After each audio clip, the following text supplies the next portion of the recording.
ఏమైందమ్మి? నీ బొందంటే మెదడులేందానా? ఇందులో బాంబు ఉంది. బాబా నువ్వు శ్రేయభిలాష్ అన్నావు కదా, వాళ్ళు పెట్టి నీతో పంపించారు. నువ్వు తిక్కదాను కదా, వచ్చి నాకు పెట్టావు. ఇప్పుడు ఎట్ట అమ్మి? వెళ్ళి వాళ్ళ కాళ్ళు పట్టుకోవాలి. పద పద. పద.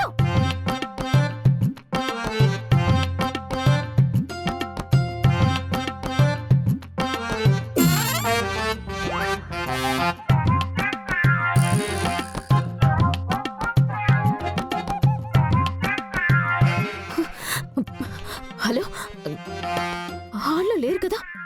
బయట లాన్ లో ఉన్నావు, బయటికి రా. పద.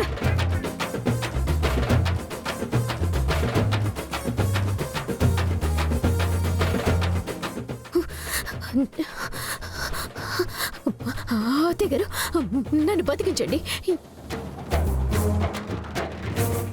ప్లీజ్. అత్తయ్య గారు, ఈ బాంబు తీసేయండి. మీరు చెప్పినట్టే ఈ ఇంటి నుంచి బయటికి వెళ్ళిపోతాను.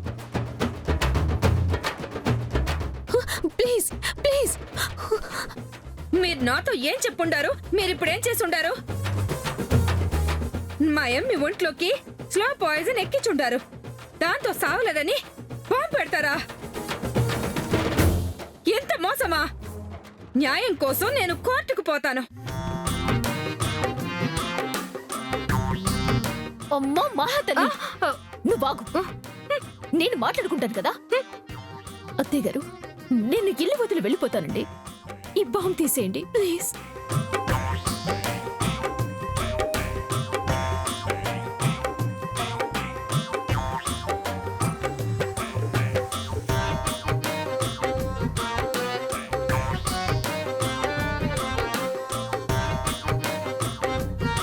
కాలు బాగోలేదు అన్నావు, ఇప్పుడు బాగానే నడిచేశావు.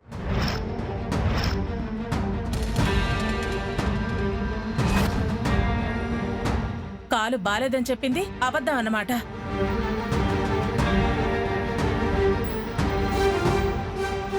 ఇంకా ఇలాంటి వాళ్ళతో డిస్కషన్ అనవసరం. బయటకు పంపించేద్దాం అత్తయ్య. ఏంటలా చూస్తున్నావు? లగేజ్ సర్దుకొని బయటకు పోండి. అనన్య మాకు హెల్ప్ చేయడానికి ట్రై చేస్తుంది. ఇటువంటి సమయంలో నేను ఆపడానికి ట్రై చేయడం కరెక్టా కాదా? ఏ అనన్య, బయటికి పోతాను అన్న మాట నీతో చెప్పించడానికి ఇందులో బాంబుందని అబద్ధం చెప్పాను.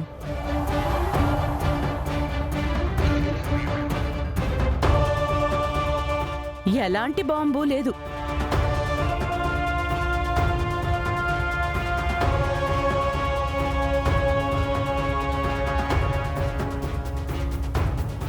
ఇంతకాలం మమ్మల్ని మోసం చేసి మా ఇంట్లో ఉంటున్నది చాలు.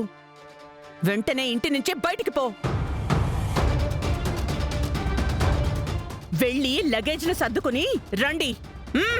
వెళ్ళండి.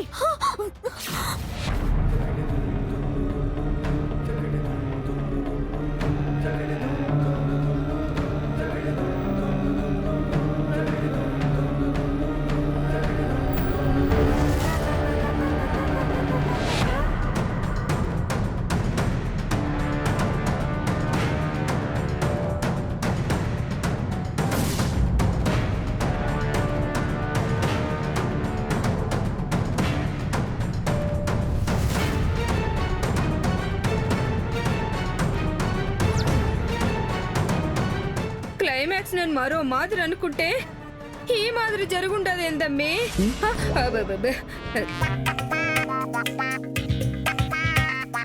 మొన్న మధ్య నువ్వు ఆనంద భైరవి తీరిన సింహాసనం మీద కూర్చున్నప్పుడు నా కంటికి శివగామి మాదిరి కనిపించుండవు. అది కథ జరగాలి, ఇట్టా జరుగుండదేంది?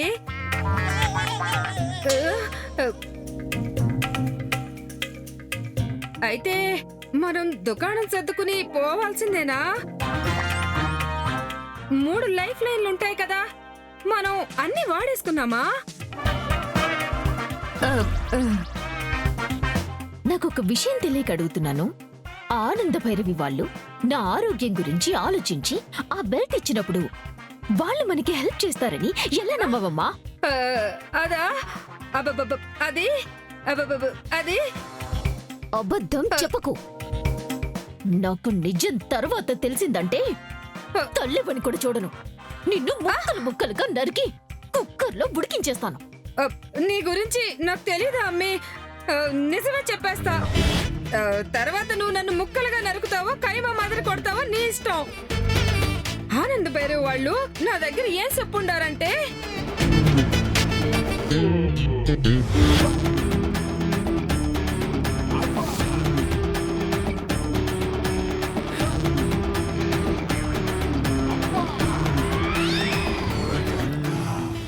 ఫ్లాష్ కట్ అర్థమై ఉండదా? నిన్ను ఫోటో వేసినా పాపం లేదు. బుద్ధుందా నీకు? నీ ఫోటోని ఇంటి ముందు దిష్టి బొమ్మలాగా కూడా పెట్టుకోవడానికి ఇష్టపడని వారు నిన్ను ఈ ఇంటికి పెద్ద దిక్కుని చేస్తారంటే ఎలా నమ్మాలి? ఆ ఎమోషన్ లో, ఆ ఎలివేషన్ లో నమ్మేసిన్నానమ్మి. నాదే తప్పు అయి ఉండదు. నన్ను క్షమించమ్మి. ఈ మధ్య మనకి సక్సెస్ లేక కన్ఫ్యూజ్ అయిపోతుండాను అమ్మి. వెరీ వెరీ సారీ అమ్మి. జూనియర్ ఆర్టిస్ట్ కి ఎక్కువ, క్యారెక్టర్ ఆర్టిస్ట్ కి తక్కువ అన్నట్టు ప్రవర్తిస్తున్నావు. నిన్ను నేను క్షమించినట్టు వాళ్ళు నన్ను క్షమించి ఇంట్లో ఉండనిస్తారా? వచ్చేసిపోయావు. అవునమ్మి, పెట్టుడు పళ్ళ కాసు పడితే ఉన్న పళ్ళు ఊడిపోయినట్టయింది. అయినా మనం ఆ రోజే వెళ్ళిపోయి ఉంటే బాగుండేది. అదే అమ్మి, ఆనంద భైరవిని ఒంట్లోకి విషం ఎక్కించిన రోజే పోయి ఉంటే బాగుండేది అంటున్నాను. చేసిన జతో పరిచాలు. ఇంక బట్టలు సర్దాం.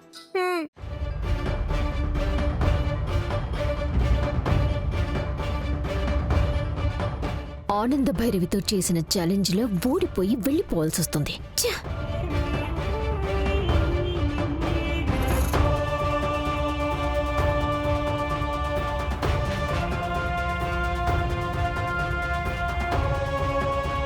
మీరు ఈ విధంగా ఇంటి నుంచి బయటికి వెళ్లాల్సిన అవసరం వస్తుందని నేను అనుకోలేదు. నువ్వు కూడా కొట్టు కట్టేసి మాతో పాటు వచ్చేయమ్మి. నెక్స్ట్ నువ్వే కదా. నువ్వు ఒంటరి దాని అయిపోతే సరే, నేను నీతో చెడు కూడా ఆడుకోదు. నా మైండ్ అంతా బ్లాంక్ అయిపోయింది. కలుసున్నప్పుడు చక్కగా కలిసి స్కెచ్లు వేసుకునే వాళ్ళం. ఇప్పుడు ఒంటరిని అయిపోతున్నాను. నేను దర్శన్ని దక్కించుకోలేకపోయినా నువ్వు మాత్రం మీ ఫ్యామిలీని ముక్కలు చేస్తావనుకున్నాను.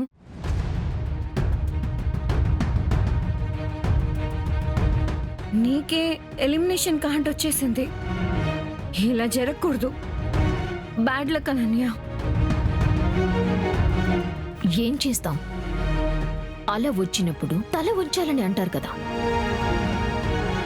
ఇప్పుడు మా పరిస్థితి కూడా అదే అయ్యింది. నువ్వైనా అనుకున్నది సాధించి బయటికి రా. All the very best.